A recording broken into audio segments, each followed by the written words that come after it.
Sir ಸ್ವಲ್ಪ ಈ ಕಡೆ ಸರ್ ನಮಸ್ಕಾರ. ನಿಮ್ಮ AW ಚಾನಲ್. ಇವಾಗ ರಾಮ ಮಂದಿರ ಓಪನ್ ಆಯಿತು. ಅಲ್ಲಿರೋ ಮಸ್ಜಿದ್ ಅದಕ್ಕೇನು ವ್ಯವಸ್ಥೆ ಮಾಡಿಕೊಟ್ಟಿಲ್ಲ.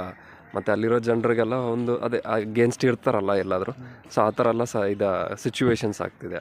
ನಿಮ್ಮ ಹೇಳಿಕೆ ಸರ್? ನೋಡಿ ಮೈ ಡಿಯರ್ ಫ್ರೆಂಡ್, ಇವತ್ತು ನಮ್ಮ ದೇಶದಲ್ಲಿ ಅಯೋಧ್ಯೆ ಪುಣ್ಯಕ್ಷೇತ್ರದಲ್ಲಿ ರಾಮ ಮಂದಿರ ಆಗ್ತಾ ಇರೋದು ಇಡೀ ಜಗತ್ತೇ ತುಂಬ ಕ್ಯೂರಿಯಾಸಿಟಿನಲ್ಲಿ ಆನಂದಿಸಿದೆ. ಜೊತೆಗೆ ನಮಗೆ ಹಿಂದೂ ರಾಷ್ಟ್ರ ಅನ್ನತಕ್ಕಂಥದ್ದು ಒಂದೇ. ನೇಪಾಳ ಅನ್ನೋದು ಇದೆ, ಅಲ್ಲಿ ಇತ್ತೀಚೆಗೆ ಹಿಂದುತ್ವ ಕಮ್ಮಿ ಆಗ್ತಾಯಿದೆ. ಆದರೆ ಮುಸ್ಲಿಂ ರಾಷ್ಟ್ರ 47 ರಾಷ್ಟ್ರಗಳಿದೆ. ಕ್ರಿಶ್ಚಿಯನ್ ರಾಷ್ಟ್ರಗಳು 75 ರಾಷ್ಟ್ರಗಳಿದೆ. ಜಗತ್ತಿನಲ್ಲಿ ಅತಿ ಹೆಚ್ಚು ಜನಸಂಖ್ಯೆ ಇಟ್ಕೊಂಡಿರ್ತಕ್ಕಂತಹ 140 ಕೋಟಿ ಜನಕ್ಕೆ ಇವತ್ತಿರೋದು ಭಾರತ ದೇಶ ಒಂದೇ. ಆದರೆ ಆ್ಯಸ್ ಪರ್ ಪುರಾಣಗಳ ಪ್ರಕಾರ ತ್ರೇತಾಯುಗ ಆಗ್ಬೋದು, ದ್ವಾಪರ ಯುಗ ಆಗ್ಬೋದು, ಯಾವತ್ತೂ ಇದು ಹಿಂದೂ ಧರ್ಮದ ಸನಾತನ ಧರ್ಮದ ಮೇಲೆ ನಿಂತಹ ಪುಣ್ಯ ಭೂಮಿ ಇದು. ಈ ಭೂಮಿ ಕಾಲಾನಂತರ ಏನಾಗಿದೆ ಅಂತಂದರೆ, ಕ್ರಿಸ್ತ ಶಕ 1 ನಂತರ ಪ್ರಾರಂಭ ಆದಂಥ ಶಕೆಯಲ್ಲಿ ಅರಬ್ ರಾಷ್ಟ್ರಗಳಾಗ್ಬೋದು, ಮೊಘಲ್ ದೊರೆಗಳಾಗ್ಬೋದು, ಇತರೆ ಮುಸ್ಲಿಂ ರಾಷ್ಟ್ರಗಳಾಗ್ಬೋದು ದಂಡೆತ್ತಿ ಬಂದು ನಮ್ಮ ದೇಶದಲ್ಲಿ ಇರ್ತಕ್ಕಂಥ ಹಲವಾರು ಪುಣ್ಯಕ್ಷೇತ್ರಗಳನ್ನ ವಶಪಡಿಸ್ಕೊಂಡ್ಬಿಟ್ಟು ಅದರ ಮೇಲೆ ಅವರ ಮಸೀದಿ ಇದನ್ನೆಲ್ಲ ಬುನಾದಿ ಹಾಕಿ ಬೆಳೆಸ್ಬಿಟ್ರು. ಅಂದರೆ ನಾವು ಈ ವಿಚಾರ ಏನಕ್ಕೆ ಹೇಳ್ತೀವಿ ಅಂದರೆ, ಯಾವುದೇ ವ್ಯಕ್ತಿಯ ವಿರುದ್ಧವಾಗಿ ಹೇಳ್ತಾ ಇರ್ತಕ್ಕಂಥದ್ದಲ್ಲ. ನಮ್ಮ ಸಂಸ್ಕಾರ, ಆಚಾರ, ಸಂಸ್ಕೃತಿ ಏನು ಆ ನೆಲೆನ ಒಡೆದು ಧ್ವಂಸ ಮಾಡಿ ಅವರು ಅವತ್ತಿನ ಕಾಲದಲ್ಲಿ ದುರಾಡಳಿತಗಳನ್ನ ಮಾಡಿದ್ರು.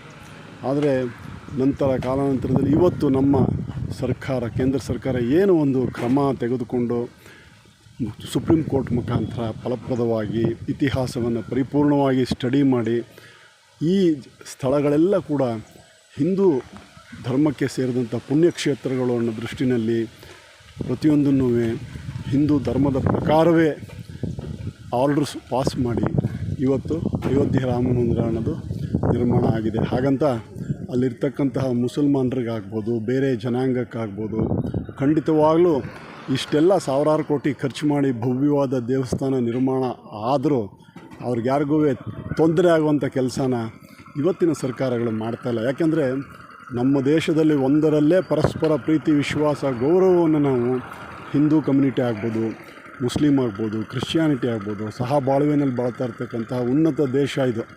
ಅವರು ಹಾಗೆ ನಮ್ಮಲ್ಲಿದ್ದಾರೆ. ಇದು ಕೆಲವು ಕುತಂತ್ರಿಗಳು ಮಾಡೋ ಕಚಡ ರಾಜಕೀಯಕ್ಕೋಸ್ಕರ ಈ ರೀತಿ ಕ್ರಿಯೇಟಿವಿಟಿ ಮಾಡ್ತಾರೆ. ಬಟ್ ಲಾಂಗರ್ ವಿಷನಲ್ಲಿ ನಮ್ಮ ಭಾರತ ದೇಶ ತುಂಬ ಸುಂದರವಾದ ಪರಿಕಲ್ಪನೆಯೊಂದಿಗೆ ಮುಂದಕ್ಕೆ ಸಾಗ್ತಾ ಇದೆ.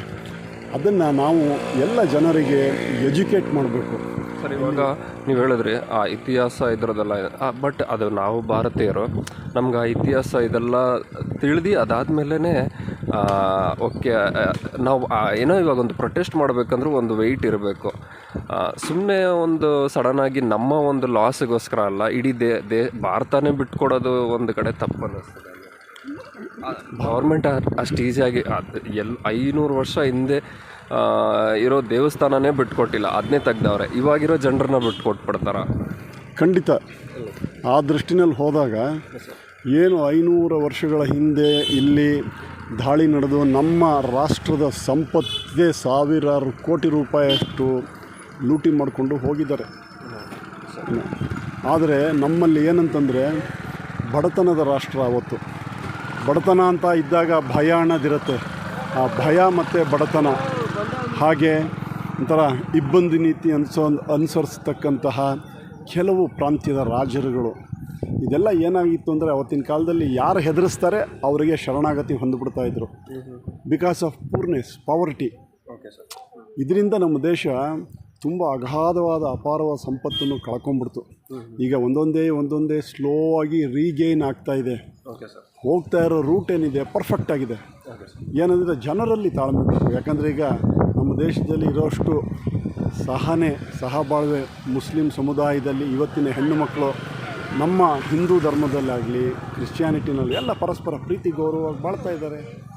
ವೈಯಕ್ತಿಕವಾಗಿ ನಾವು ನಮ್ಮ ನೆರೆ ಹೊರೆಗಳಲ್ಲೇ ಎಲ್ಲ ಜಾತಿ ಜನಗಳಿದ್ದಾರೆ, ಪರಸ್ಪರ ಪ್ರೀತಿಯಿಂದಿದ್ದೀವಿ, ಸಹೋದರತ್ವನ ಕಾಪಾಡ್ಕೊತಾ ಇದ್ದೀವಿ, ಮಸೀದಿಗೆ ಹೋಗ್ತೀವಿ, ಚರ್ಚ್ಗಳಿಗೆ ಹೋಗ್ತೀವಿ, ಅವಂತ ಪೂರ್ಣ ಮನಸ್ಸಿನಿಂದ ನಾವು ಸಹಕಾರ ಕೊಡ್ತಾಯಿದ್ದೀವಿ.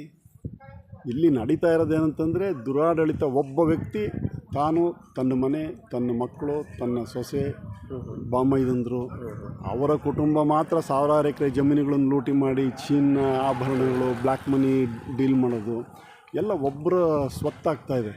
ಅದನ್ನೆಲ್ಲ ಇವತ್ತು ಕೇಂದ್ರ ಸರ್ಕಾರ ನಿಧಾನವಾಗಿ ಒಂದೊಂದನ್ನೇ ತೆಗೀತಾ ಇದೆ ಈಚೆಗೆ. ತೆಗೆದು ಮುಂದಿನ ದಿನಗಳಲ್ಲಿ ಅಭಿವೃದ್ಧಿ ನಾವು ಕಾಣ್ತೀವಿ. We have to go with hope. ಇಲ್ಲಿ ಮೂರೂ ಧರ್ಮದವರು ಖುಷಿಯಾಗಿ ಬಾಳಿ ಬದುಕುವಂಥ ಸುಂದರ ಕ್ಷಣಗಳು ಮುಂದೆ ಬಂದೇ ಬರುತ್ತೆ. ಓನ್ಲಿ ಥಿಂಗ್ ನಾವು ಪರಸ್ಪರ ಎಜುಕೇಟ್ ಆಗಬೇಕು.